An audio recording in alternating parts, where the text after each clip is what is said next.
आप सबों से जुदा नहीं हूं, गलती होगी तो माफ करना, इंसान हूं कोई खुदा नहीं हूं। तो आपके बीच में आज हम जो है आए हैं, और आने का मकसद आप जाने होंगे, सर क्यों आए हैं, क्या बताएंगे। आप नहीं सोच रहे होंगे सर किताब के बारे में बताएंगे, लेकिन एक किताब सैकड़ों मित्र के बराबर होती है। अगर बच्चों के जीवन में एक किताब मिल जाए तो बच्चे दिशा से भ्रमित नहीं होंगे, वो अपने एम को पालेंगे। तो कहना चाहेंगे जो किताब के बारे में आज हम बताने के लिए आए हैं, ये किताब 15 साल में 25 से 20 लाख लोगों ने अध्ययन किया है। ये किताब एक विद्यालय में 1500 बच्चे थे, 1500 बच्चों के बीच में खुद प्रोफेसर ने बच्चों को किताब दिया, और उन्होंने मेरे लिए एक शायरी बोली थी। क्या सुनना चाहेंगे? वो प्रोफेसर थे वैशाली जिला के। उन्होंने कहा था, लाज रखे थे भारत के स्वामी विवेकानंद, सच्चे मातृभूमि का चित्रण किया था प्रेमचंद। कोई शक नहीं यारो, आज के दौर में तेजी से बढ़ रहे हैं प्रेम आनंद। तो किताब जो है उस समय में भूजे की तरह बिकती थी, इतनी बिकती थी कि पूछिए ही मत। और मेरी किताब का आर्टिकल जब अखबार में भी छपी है, आपको दिखा देंगे, जाइएगा देख लीजिएगा, पेपर में भी छपी है। हर बच्चे लिए थे, हाई स्कूल के बच्चे लिए थे, और बच्चे जो थे जिसको संसद में बोलने का मौका मिला था, त्रिवेणीगंज की बहन थी, उनको बिहार में केवल वही सिलेक्टेड बहन थी जिनको मौका मिला था, उनके विद्यालय में भी गया था। तो हम 3 किताब के बारे में बताएंगे। इस किताब के बारे में अगर आप जान लेंगे, मैंने पहले ही गुजारिश किया था कि आप लोग बात मत कीजिएगा, क्योंकि ये बात कीजिएगा तो मेरी बात समझ नहीं पाइएगा, और जो नहीं समझ पाएंगे वो खड़ा होकर पूछ सकते हैं सर हम नहीं समझ रहे हैं आपकी बातों को, ठीक है ना। प्लीज मेरे भाई मेरे बहनों बात मत कीजिएगा। और कहना चाहेंगे ये 3 किताब है, और 3 किताब के बारे में समझ लीजिएगा ना, आपको लगेगा कि वाकई में किताब मेरे जीवन में कितनी उपयोगी होगी। सुनना चाहेंगे कैसे उपयोगी है? ये किताब है भाषण कला। तो कहना चाहेंगे जिस तरह से नृत्य करना एक कला है, गीत गाना एक कला है, खेलना एक कला है, उस तरह से भाषण देना भी क्या है? एक कला है। बड़े बड़े जन समूह को संबोधित करने के लिए, उत्सव में भाग लेने के लिए, गोष्ठी में बोलने के लिए, कहीं पर बोलने के लिए भाषण ही एक सशक्त माध्यम है। हम लोग मनाते हैं 12 जनवरी को युवा दिवस मनाते हैं। 12 जनवरी को युवा दिवस में किनकी जयंती मनाते हैं, कोई जानते हैं? हम एक शायरी बोलेंगे तो आप समझ जाएंगे किनकी जयंती मनाते हैं। कहते हैं, जिनके ओजस्वी वचनों से गुंज उठा था सारे विश्व गगन, वो थे प्रेरणा पुंज हमारे स्वामी। तो स्वामी विवेकानंद की जयंती हम लोग 12 जनवरी को युवा दिवस के रूप में मनाते हैं। आप लोगों में से कितने भाई बहन ऐसे हैं जो यहाँ पर आकर के अभी युवा दिवस स्वामी विवेकानंद के बारे में बढ़िया से गर्दा भाषण सुना दीजिएगा, उसको अभी इस वक्त हम एक किताब सरप्राइज के तौर पे गिफ्ट करेंगे। कोई एक बाहर निकल के दिखाइए हमको, कोई आकर के दिखाइए। तब यही दिक्कत होती है आप लोग के साथ नहीं है। जो आदमी MA BA PhD कर लेते हैं, उस आदमी को भी जो है ना, जब भाषण देने की नौबत आती है, उसके हाथ पे डगमगा जाते हैं, उसके पसीने छूट जाते हैं, उनके शरीर जो है ना काम नहीं करते हैं, क्या बोले नहीं बोले कैसे बोले, है ना। तो भाषण देना एक वो माध्यम है जिस माध्यम के बल पे एक लंगोटीधारी इंसान भी पूरे देश का बापू बन सकता है। ये वो बोलने की प्रभावित शक्ति है जो कहते हैं जिनके कारनामे से मिलता था सबको जोश, वो थे हमारे सुभाष चंद्र बोस। तो ऐसे महापुरुषों की दास्तान है, जो सीखेंगे तो मिलेगा ऊर्जा ज्ञान है। हम जान रहे मेरी बहनों को भाइयों को गर्मी लग रही होगी, लेकिन पंखा ऐसे डुलाने से काम नहीं चलेगा, ऐसे मत डुलाइए, क्योंकि आपको कुछ गर्मी बर्दाश्त होगी ना तो आप कुछ कर सकते हैं। क्यों? क्योंकि जो पानी से नहाते हैं वो लिबास बदलते हैं, और जो पसीने से नहाते हैं वही इतिहास बदलते हैं। तो कहना चाहेंगे, तो जिस तरह से मैंने कहा युवा दिवस में 5 मिनट भाषण देने के लिए, उस तरह से अनेकों उत्सव है। ये बताइए कि 23 मार्च को किनका जयंती मनाते हैं? 23 मार्च को हम लोग मनाते हैं किनका जयंती? एक शायरी से समझ जाइएगा, सुनेंगे। कहते आंखों में आंसू आ जाती है, अरे आंखों में आंसू आ जाती है जब गुजरात जमाना याद आता है, वो वीर भगत सिंह का हंसते हुए फांसी पे लटक जाना बहुत याद आता है। तो 23 मार्च शहीद दिवस को 3 ऐसे वीर योद्धा हमारे देश के शहीद हुए थे, वीर भगत सिंह और खुदीराम बोस और सुखदेव, इतना देर से बोलेंगे। तीन ऐसे थे जो हमारे देश के लिए फांसी पे झूल गए थे और उन्होंने कहा था इनकलाब जिंदाबाद। ऐसा नारा लगाया कि अंग्रेज के पसीने छूट गए। ऐसा बम फेंका असेंबली में कि पूरा असेंबली में तहलका मच गया। चाहता तो वहां पे लोगों की हत्या भी कर सकता था, मार भी सकता था, लेकिन उनका जयंती हम लोग मनाते हैं 23 मार्च को शहीद दिवस के रूप में। लेकिन अगर आप लोगों में से किसी को कह दे कि 5 दिन आके भाषण दीजिए तो शायद आप लोगों में से कोई भाई बहन नहीं दे पाएंगे। क्यों? क्योंकि ऐसी पढ़ाई नहीं जाती है, ऐसी किताब आप लोग को हाथ नहीं लगती है ना। तो आगे हम लोग को है रक्षाबंधन है, 15 अगस्त है। 15 अगस्त के बाद में क्या मनाते हैं? शिक्षक दिवस। शिक्षक दिवस में किनका जयंती मनाते हैं? जो हमारे देश के पहले उपराष्ट्रपति और देश के दूसरे राष्ट्रपति थे, डॉक्टर सर्वपल्ली राधाकृष्णन का जयंती हम लोग मनाते हैं। और उनका जयंती हम लोग मनाते हैं। अगर आप लोग में से कह दे कि निको कि बढ़िया से भाषण दीजिए तो शायद आप लोग में से किसी भी बच्चे जो है बेबाकी से भाषण शायद नहीं। तो ये भाषण देना सबसे बड़ी कला है। अगर ये कला आप में जान गया, आ गया, तो यकीनन मानिए कि आप अगर सफल भी हो जाएंगे ना तो लगेगा कि हम पूरा दुनिया जीत गए हैं। लेकिन आप पूरे सफल हो जाएंगे, व्यक्तित्व की कला आप पे नहीं आती है, आपके जीवन में नेगेटिविटी फैली रहेगी, आपके जीवन में नकारात्मक संदेश फैले रहेंगे, आप लोग नहीं पढ़ पाइएगा, नहीं सीख पाइएगा। तो ये किताब में लिखा हुआ है कि भाषण कैसे दे, कब बोले, क्या बोले, नहीं बोले, ये सबसे बड़ी कला होती है। वो सब नियम रूल लिखा हुआ है और ऐसा ऐसा लिखा हुआ है। बोलने से पहले कहते हैं कि बिना बेवजह मुंह मत खोलो, पहले तोलो फिर बोलो, शब्दों की होती है बड़ी ताकत, क्योंकि इन्हीं चंद शब्दों के लिए हुआ था महाभारत। और लिखा हुआ है शब्द सोचक बोलिए। अरे शब्द सोचक बोलिए, शब्दों के ना हाथ पांव, एक शब्द दे औषधि, एक शब्द दे घाव। तो ऐसी बातें हैं। तो क्या कारण है, क्या कारण है जो कहते हैं कि पूरी दुनिया जीत सकते हैं आप संस्कार से, पूरी दुनिया जीत सकते हैं आप संस्कार से, और पूरा जीता हुआ भी हार सकते हैं अपनी अहंकार से। तो ऐसी ऐसी है ताली में आवाजें कम, इसीलिए हम कहना चाहेंगे कि निगाहें आपकी पहचान है हमारी, मुस्कुराहट आपकी शान है हमारी। अरे बजने दो मत रोको इन तालियों को, ताली आपकी जान है हमारी। चलिए इस किताब के बारे में अगर हम बोलने लग जाए, अगर पंखा लगा रहता तो आप लोग शाम तक सुबह तक सुनते रह जाते। इतनी बात बता सकते हैं। ये पीडीटी कहते हैं, पर्सनल डेवलपमेंट पर्सनैलिटी क्लास कहते हैं इनको, है ना। लेकिन समय का अभाव, गर्मी भी है, मुझे और जगह भी निकलना है।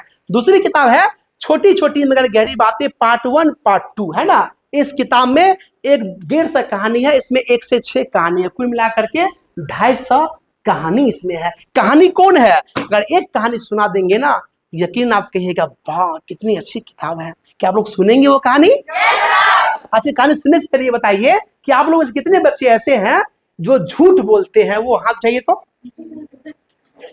जो झूठ बोलते हैं, ईमानदारी से चाहिए, ईमानदारी से, ईमानदारी से, ईमानदारी से आपने बोलते हैं। चलिए हाथ नीचे कीजिए। मुझे पता चल गया you are very all honest. जो बच्चे बहन हाथ में उठाए शायद उन्हें श्रम लगा होगा, लेकिन ये कहानी आप सुनेंगे ना, listen me here, don't talk anybody please. हाँ, जो बच्चे ये कहानी सीखेंगे, अगर झूठ बोलते भी होंगे ना तो अब सोचेंगे हमें झूठ नहीं बोलनी है। सुनेंगे कहानी? कहानी छोटी सी है, कहते हैं ये छोटी कहानी मेरे जीवन में वो सीख दे जाएगी जो आपको दिशा और दशा बदल देगी। एक छोटी सी कहानी जीवन में जिंदगी के मोड़ को सेट कर देता है। मतलब जो आदमी लीक पे चलते हैं वो आदमी चलते ही है, जो आदमी लीक से भटक जाते हैं वो ये कहानी सुन लेंगे, अपने जो है ना रास्ता बदल देंगे, अपनी जिंदगी बदल देंगे। कहानी यूं है कि एक नन्हा सा बालक था और वो बालक की माँ उपवास किया करती थी। जब व्रत त्योहार होता है उसमें लोग उपवास करता है, जो कहते हैं सहता उपवास किया करती थी उनकी माँ। नन्हा सा बालक का माँ उपवास किया करती थी और उस माँ का यह नियम था कि वह कोयल की आवाज सुन करके ही भोजन किया करती थी।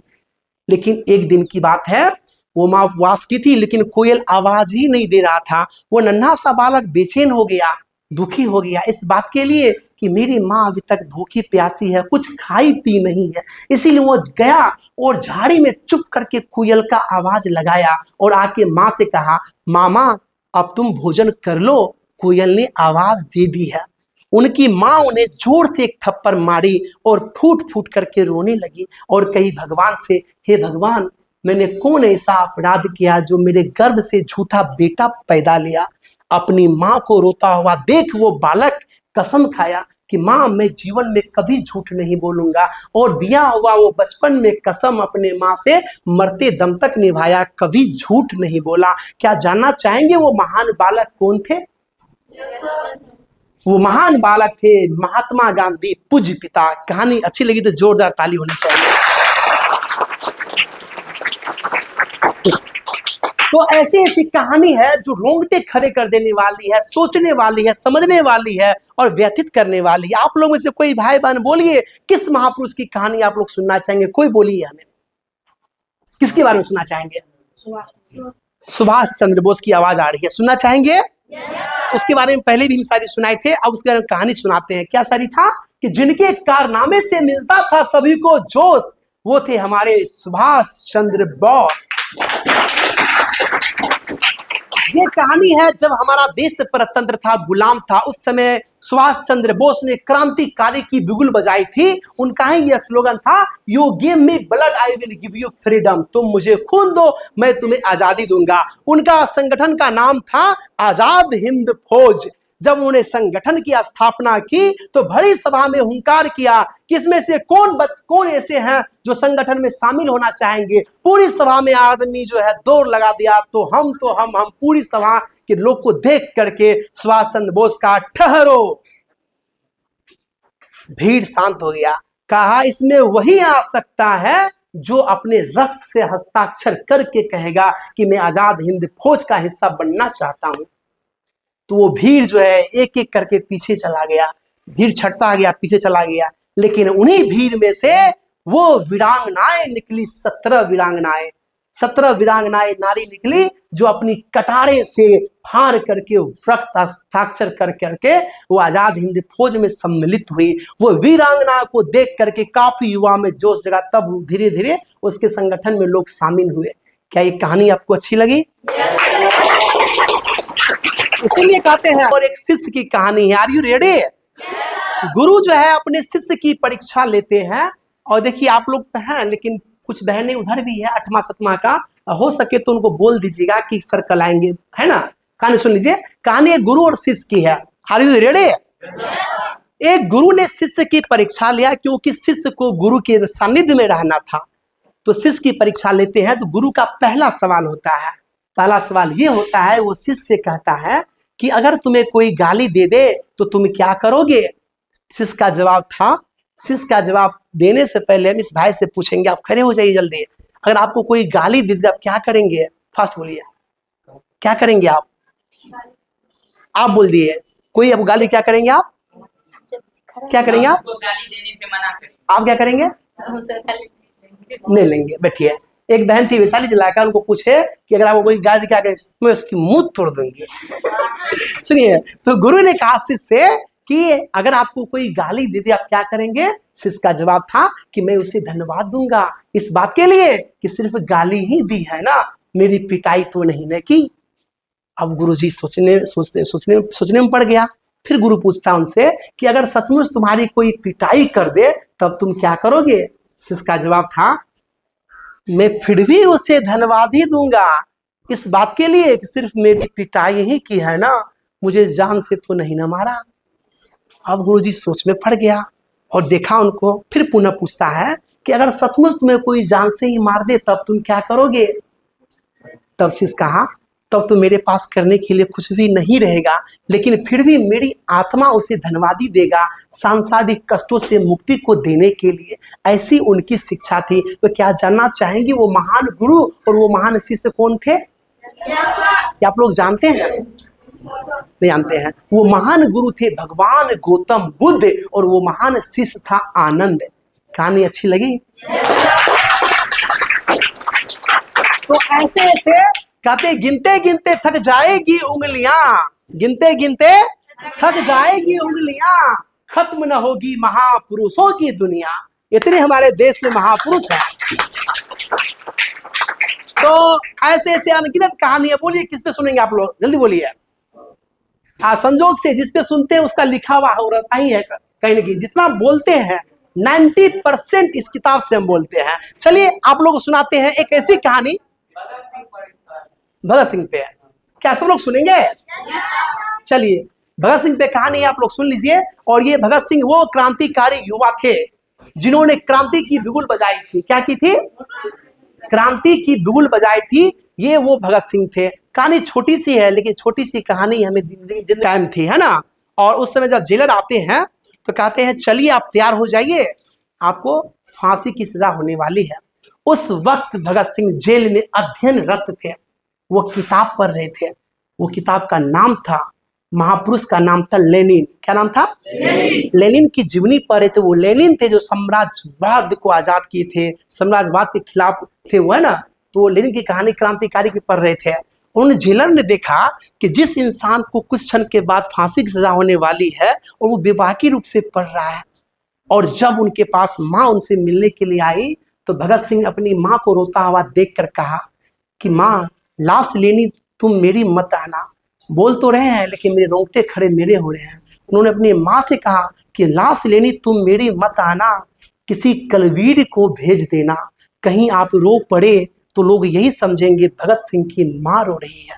ऐसी बात उन्होंने कहा था। और वो माँ ऐसी थी जो क्रांतिकारी की माँ थी। जरा गौर कीजिए उस माँ पे क्या बीत रही होगी। जब उनको फांसी सजा देने वाली थी तो उनको यह बात माँ को कहा। और ऐसी बात का उनके बाद वो हंसते हुए जो है ना एक्सरसाइज भी किया और कुछ किया और जा करके फांसी पे झूल गया। और उन्होंने अंतिम जेलर उनसे अंतिम इच्छा पूछी कि तुम्हारी अंतिम इच्छा क्या है? कहा मैं अपने साथी से मिलना चाहता हूँ। जो तीनों साथी थे तीनों एक दूसरे से मिले और वहां पे कहे इनकलाब जिंदाबाद कहा। फिर वो फांसी के तख्ते पे झूल गया। कहानियां बहुत हो रही है, मेरी घड़ी छूट गई याद। क्योंकि जमाना कितना मॉडर्न क्यों ना हो जाए मेरे भैया। लोग मोबाइल चलाएंगे तो घड़ी पहनेंगे। घड़ी हम पहनते थे 4 बार देखे लेकिन घड़ी छूट गई। आज कितना फीलिंग कर रहे हैं घड़ी को, है ना। तो कहानी है एक ऐसी कहानी है जो कहानी आप सुनेंगे तो यह सोचेंगे कि आदमी मतलब इंजीनियर जो बनता है उनकी माइंड कैसे काम करता है। बड़े बड़े जितना भगवान ने मतलब नहीं किया था काम, उससे बड़ा काम इंजीनियर कर रहे हैं। समुद्र दे करके बुलेट ट्रेन बना रहे हैं चलने वाला। पता है आप लोग को? समुद्र के अंदर होके बुलेट ट्रेन चलेगा। क्या क्या ने बदल रहा जमाने में। तो ये कहानी है, कहते हैं अद्भुत अद्भुत आश्चर्यजनक किनके कार्य का रवैया था। अद्भुत आश्चर्यजनक जिनके कार्य का रवैया था वह शख्स कोई और नहीं डॉक्टर एम विश्वेश्वरैया था। ये कहानी है महान इंजीनियर डॉक्टर एम विश्वेश्वरैया का। सुनेंगे? कृपया कोई भाई आपस में बात करके दूसरे को डिस्टर्ब ना करे प्लीज। तो कहानी है उन दिनों की जब हमारा देश परतंत्र था, हमारा देश गुलाम था। बम्बई मेल एक्सप्रेस ट्रेन खचाखच यात्रियों से भरी हुई थी, है ना। और उस भरी ट्रेन में एक युवक कद काठी का साइड में कोना में बैठा हुआ था, कुर्ता धोती पहने हुए। उस युवक को देख करके अंग्रेज लोग ताना मारते थे। उन्हें निपट देहात समझ रहे थे, देहाती समझ रहे थे, उन्हें गंवार समझ रहे थे, उन्हें पागल कह रहे थे, ना जाने क्या क्या कह रहे थे। लेकिन उस युवक को कोई परवाह नहीं। वो एक शांत से बैठे हुए थे, जा रहे थे अपना ट्रेन से एकदम शांत। लगता था क्या कि समाधि में है ऐसे। लेकिन क्या होता है, कुछ ही क्षणों के बाद खड़ा होते हैं और ट्रेन की जंजीरें को खींच लेते हैं।